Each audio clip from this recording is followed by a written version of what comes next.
이라는 제목으로 함께 말씀의 은혜를 나누려고 합니다. 하나님은 우리에게 항상 선하고 좋은 것으로 주시는 분입니다.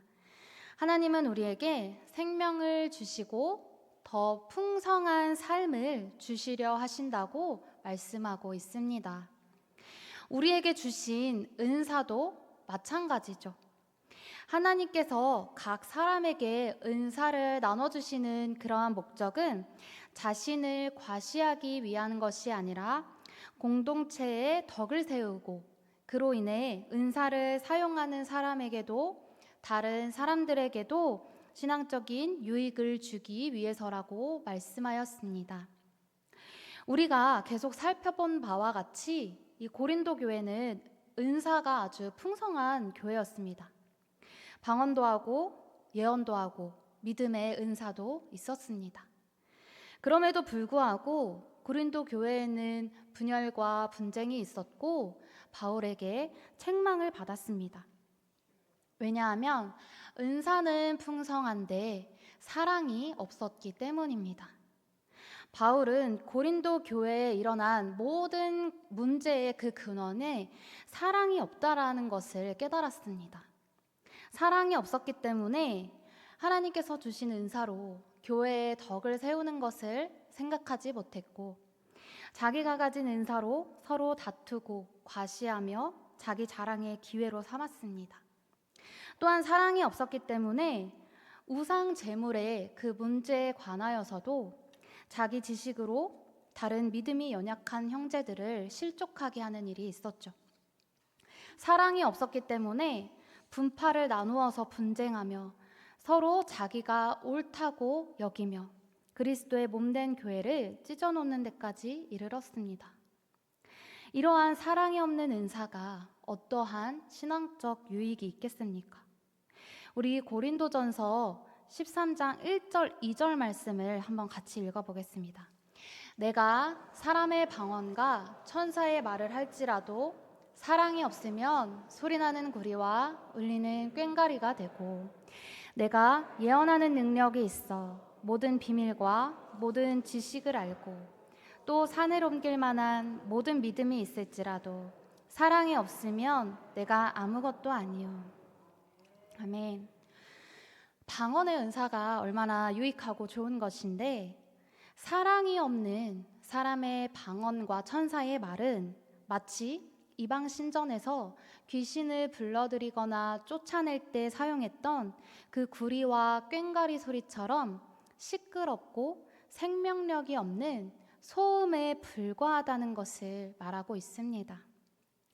또한 모든 비밀을 깨닫고 모든 지식을 가져서 예언을 하고 산을 옮길 만한 대단한 믿음을 가지고 있다고 할지라도 사랑이 없다면 내게 아무 유익이 없다고 말씀하고 있는 것입니다. 우리 3절도 한번 읽어보겠습니다.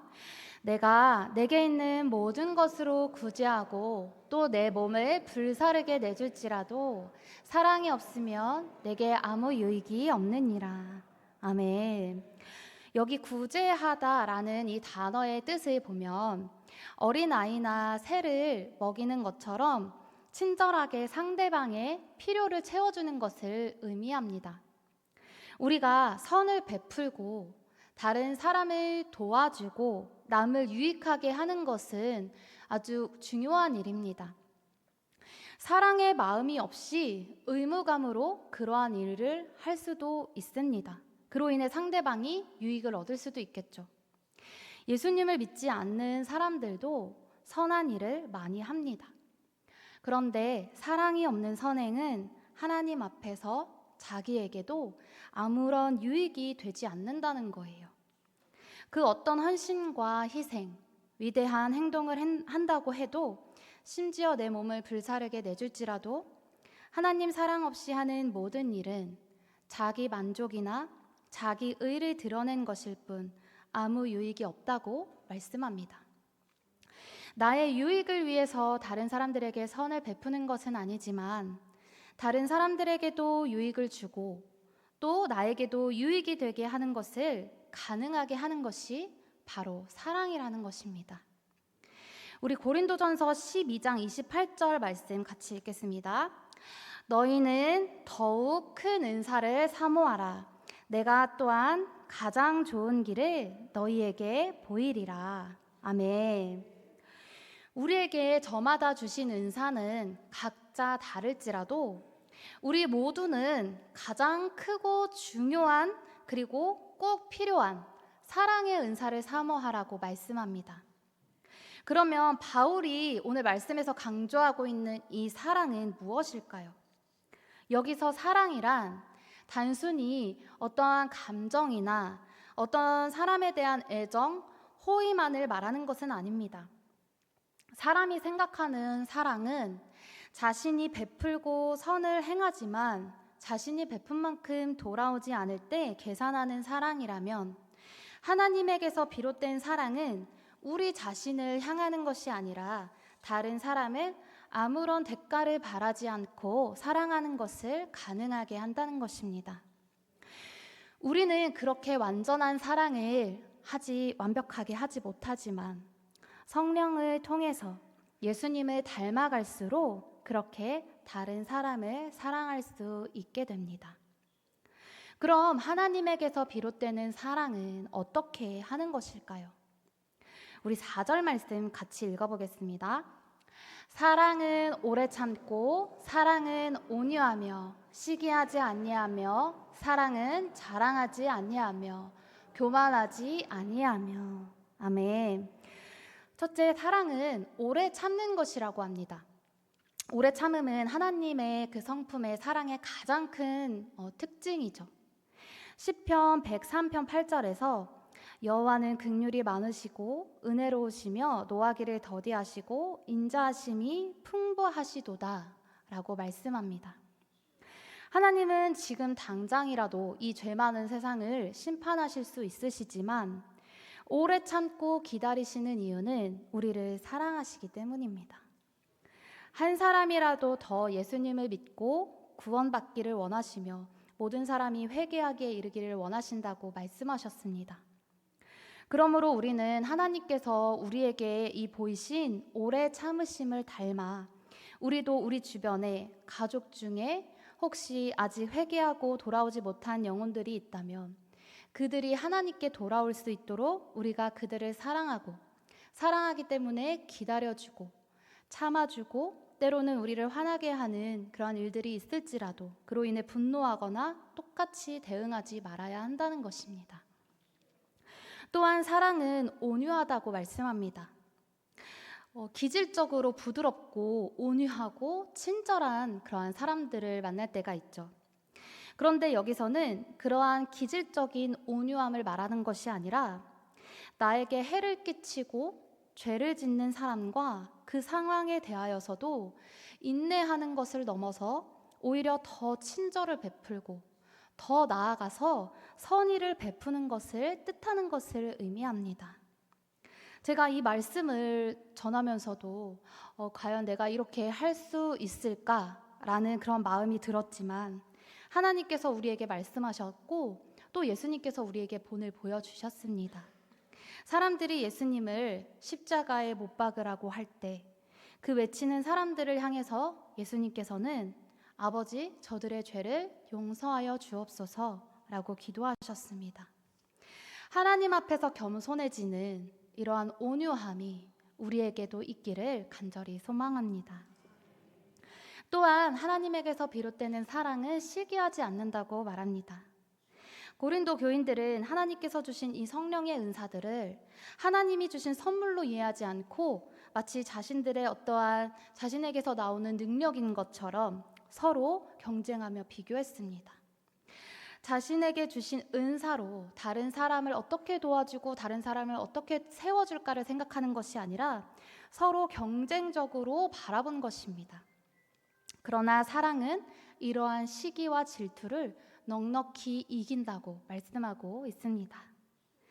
또한 사랑은 자랑하지 않으며 교만하지 않습니다. 여기서 자랑하라는 단어는 과장하다라는 뜻을 가지고 있습니다. 다른 사람들이 자기를 칭찬해 주기를 바라는 그런 마음에서 자신을 과대평가하며 자랑하고 또 반대로 자신의 열등감을 가리기 위해서도 자랑했다는 것이죠. 그러나 사랑하는 자는 자랑하지 않는다고 말씀합니다. 자랑하는 자는 주 안에서 자랑하라고 말씀하셨죠. 이 자랑이 지나치게 되면 교만이 됩니다. 하나님이 가장 미워하시는 죄가 바로 교만이죠. 자기가 가진 어떤 것으로 다른 사람들과 비교하고 그것으로 자기를 높이는 교만. 특히 고린도 교회는 자기의 기준을 가지고 특정한 지도자들을 추종하면서 서로 분쟁하였습니다. 교만하기 때문입니다. 우리는 항상 다른 사람은 많이 칭찬하되 자기를 자랑하기보다는 겸손하게 하나님 앞에 나아가는 그런 우리 교회가 되기를 간절히 소망합니다. 또한 사랑은 무례히 행하지 않는다고 말씀합니다. 우리 5절 말씀도 같이 읽어보겠습니다. 무례히 행하지 아니하며 자기의 유익을 구하지 아니하며 성내지 아니하며 악한 것을 생각하지 아니하며. 아멘. 제가 예전에 어떠한 이 질문에 답하는 검사를 할 때 그 질문 중에 여러 가지 질문 중에 어떤 사람을 싫어하나요? 라는 질문이 있었어요. 그때 제가 무례한 사람, 괴롭히는 사람을 적었던 기억이 납니다. 그때 이제 제가 생각하기에 무례하다는 것은 다른 사람을 배려하지 않고 예의가 없는 그러한 정도로 생각했습니다. 그런데 오늘 말씀을 자세히 살펴보니까 이 무례하게 행하다라는 것의 의미는 공정하지 않게 행동함으로 다른 사람을 부당하게 대우하는 것을 뜻하는 의미를 가지고 있다는 것입니다. 바울은 결코 무례하게 행하는 사람이 아니었습니다. 바울은 어떤 사람을 만나더라도 자기가 어떤 위치에 있더라도 자기가 다스릴 수 있는 위치에 있어도 자기에게 있는 특권과 자유를 버리고 모든 사람에게 종이 된 것은 더 많은 사람을 얻고자 함이라고 말씀했습니다. 마땅히 누릴 수 있는 그 자유와 권한을 절제하고 자기 유익을 구하지 않고 모든 사람에게 종이 된 것처럼 모든 사람을 섬기며 나아갔던 것입니다. 이것은 그들에 대한 사랑에서 비롯된 것이라고 말씀합니다. 마지막으로 바울은 사랑은 성내지 아니하며 악한 것을 생각하지 않는다고 말씀하고 있습니다. 여기서 성내는 것은 다른 사람들과 다투어 스스로를 절제하지 못하고 막 격분하면서 화를 내는 것을 그런 모습을 의미하는데요. 그러나 사랑은 성내는 것이 아니라 오히려 오래 참음으로 상대방의 허물을 덮어주고 친절하게 대하라고 말씀하고 있습니다. 저에게 조카가 있는데 남자아이고 이제 초등학교 5학년인데 또래 중에 키가 제일 작아요. 키가 작고 왜소하니까 이제 남자아이고 하다 보니까 좀 덩치가 크고 이런 아이들이 함부로 대하는 부분이 있을까 늘 걱정하는 마음이 저에게 있었습니다. 이제 1학년부터 같은 반이었던 친구가 있었는데 그 친구는 이제 키도 크고 운동도 잘하는 친구였어요. 근데 조카는 아무래도 이제 작으니까 쉽게 보고 그래서 이 아이에게 같이 놀자고 할 때도 이렇게 함부로 대하는 그런 부분이 있다는 내용을 제가 어느 날 듣게 되었습니다. 여러분이라면 어떻게 하시겠습니까?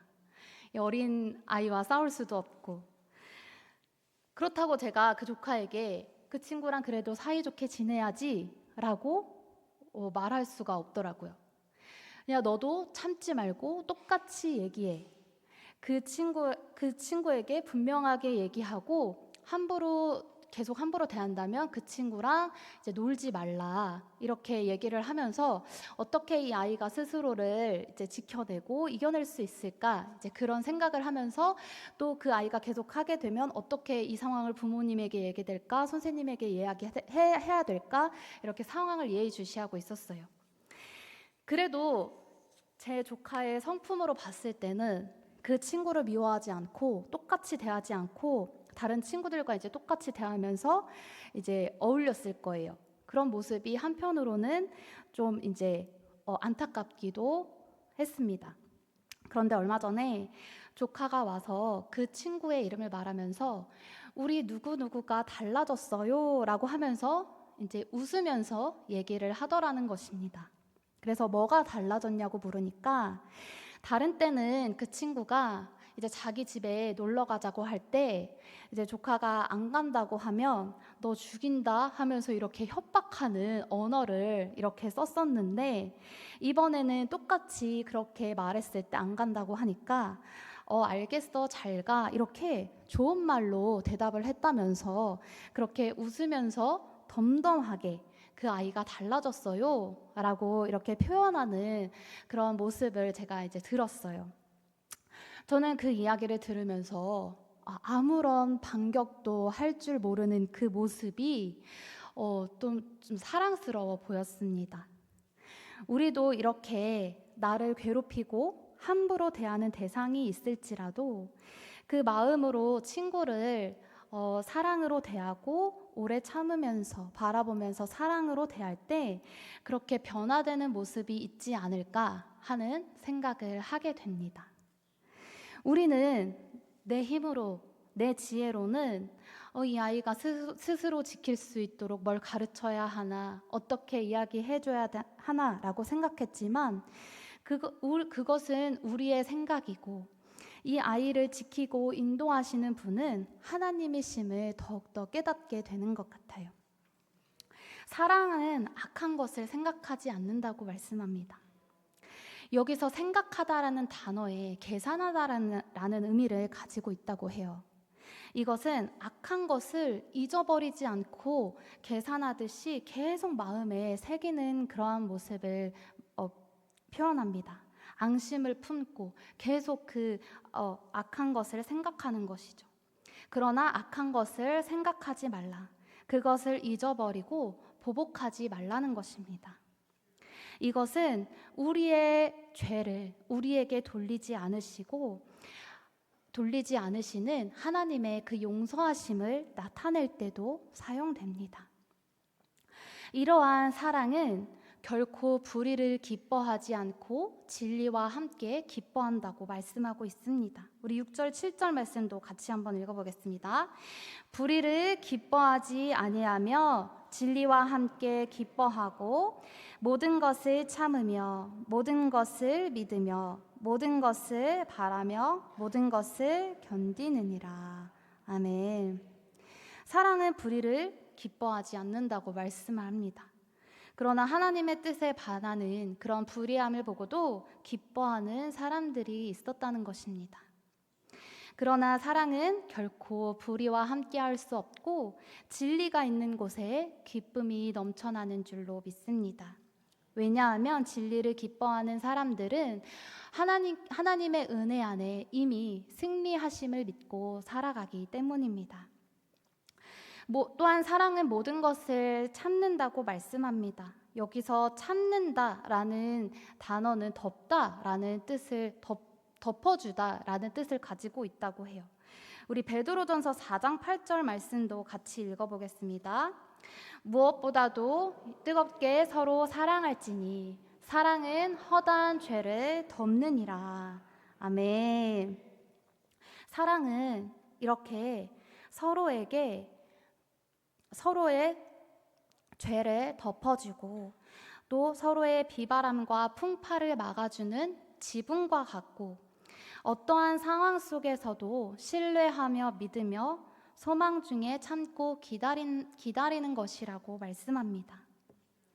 이렇듯 사랑은 약해 보이지만 가장 큰 힘을 가지고 있습니다. 왜냐하면 예수님께서 그 사랑을 십자가에서 우리에게 완전하게 보여주신 줄로 믿습니다. 우리를 포기하지 않으시고 끝까지 사랑하신 그 주님의 사랑이 오늘 말씀을 나누는 우리 안에도 충만하여서 그 사랑으로 충만한, 그래서 다른 영혼을 살릴 수 있는 그런 우리 모두가 되기를 간절히 소망하며 기도합니다. 우리 기도하겠습니다. 사랑과 은혜가 풍성하신 하나님 아버지 감사합니다. 사랑의 은사, 가장 좋은 길을 사모하라고 말씀하신 하나님 아버지, 이 밤 우리 모두가 그 하나님 사랑의 은사를 사모하며 기도합니다. 하나님 그 사랑의 은사를 부어주셔서 하나님이 주신 그 사랑으로 예수님을 닮아가고 따라가는 저희들의 모든 삶이 될 수 있도록 지켜주시고 인도하여 주시옵소서. 감사드리며 예수님의 이름으로 기도드립니다. 아멘.